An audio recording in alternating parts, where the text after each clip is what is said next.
Hello, welcome to day number 6 of our progressive meditation series. So if you watched the last video, which I hope you did, because this is a progressive series, at the end I talked about how we'll be going through some sensory mastery practices and how I'll be talking about that. So we actually have a lot of senses. Typically people say we just have 5 senses, but we have a lot more than that. Just do a quick Wikipedia search on how many senses we have. Like, for example, we have a sense of proprioception, of where our limbs are in space, and a sense of balance, and all sorts of things. But generally, we have these 5 major senses that we can work with. And the goal of sensory mastery is to really train the mind to be a better gatekeeper for how the senses stimulate you. So you have the sight, you have hearing, you have touch, taste, smell. Now, sight, hearing, and touch are going to be the easiest for us to work with, and we'll do that over these next 3 videos. Essentially, we're just looking to minimize the impact that external stimuli have on us so we can better control our internal state. So I don't know if you can hear right now that my microphone might not be picking it up, but outside, my neighbor's leaf blowing. He was cutting the lawn earlier when I did the previous video.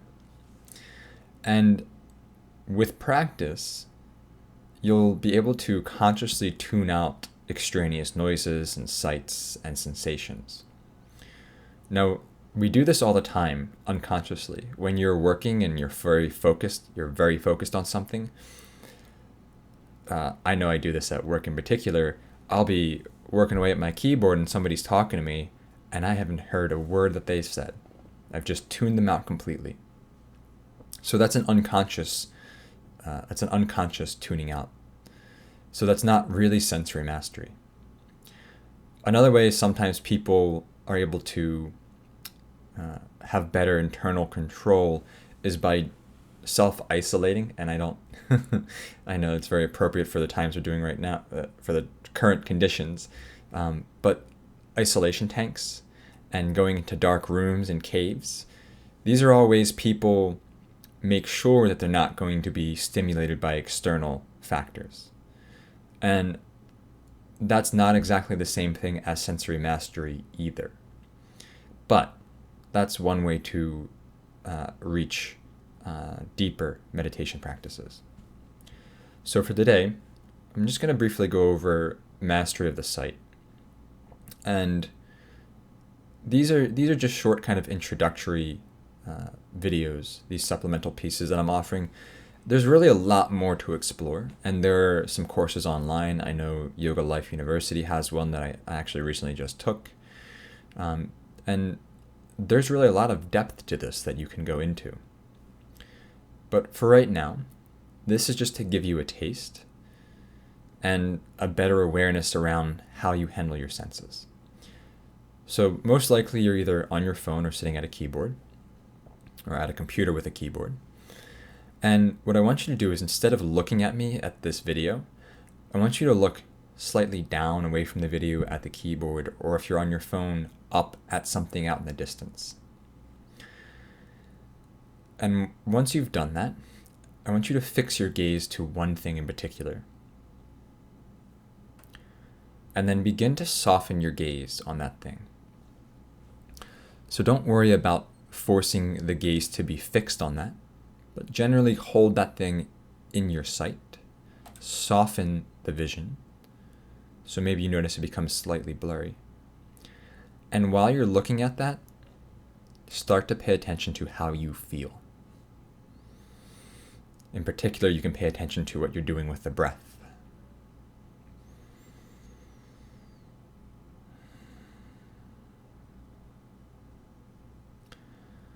So what we're trying to do is just get you to recognize that you have the ability to look at something while maintaining a certain kind of internal awareness. And you can continue to look at something and not be attached to what happens to that thing. Say if it moves, or somebody walks in front of you while you're staring at it, then You don't have to be impacted by that change in your sight. So sit here just a little longer. Keep gazing at whatever it is you're looking at, whether it's down at your keyboard, at a particular key, or maybe you're staring at a picture hanging on the wall in front of you. Just gently, softly gaze at it. And notice what you're doing with the breath.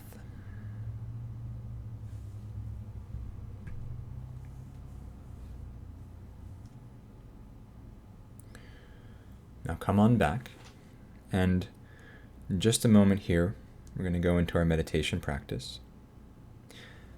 I wanted to remind you of the last video and what we did last time, and how I talked about releasing the thoughts and this gripping sensation in the head.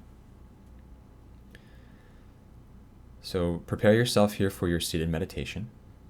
If you need to, pause the video, do whatever it is you need to, move around, take some deep breaths, do a little bit of stretching. And then when you're ready, find your tall, comfortable seat. Close the eyes here. And see if you can create that internal sense of relaxation.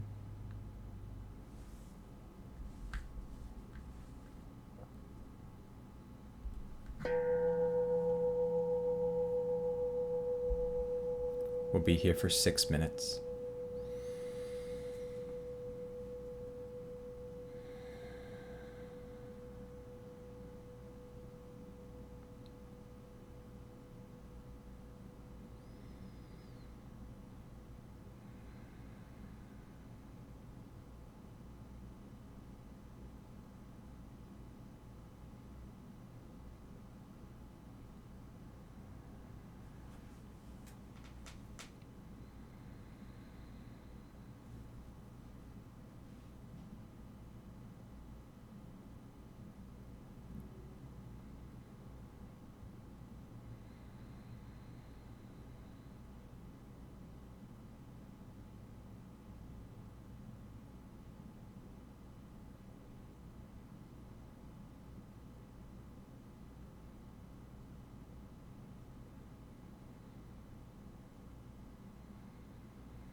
Well, that's great timing.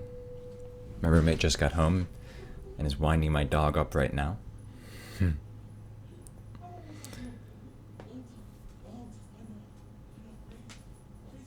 So my plan was to have you come back to the room with a soft gaze and to maintain that inner sense of peace that you've cultivated, or a little more peace that you've cultivated in this meditation practice, while gazing softly at your surroundings. So this sensory mastery is something that takes time to develop. It's not just like you learn the lesson and now you're good. No.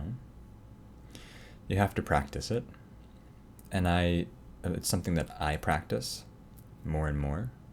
I'm still not an expert at it. I find that some of the harder things to have sensory mastery over is hearing, and also sometimes felt sensations. So we'll talk more about hearing and touch next time.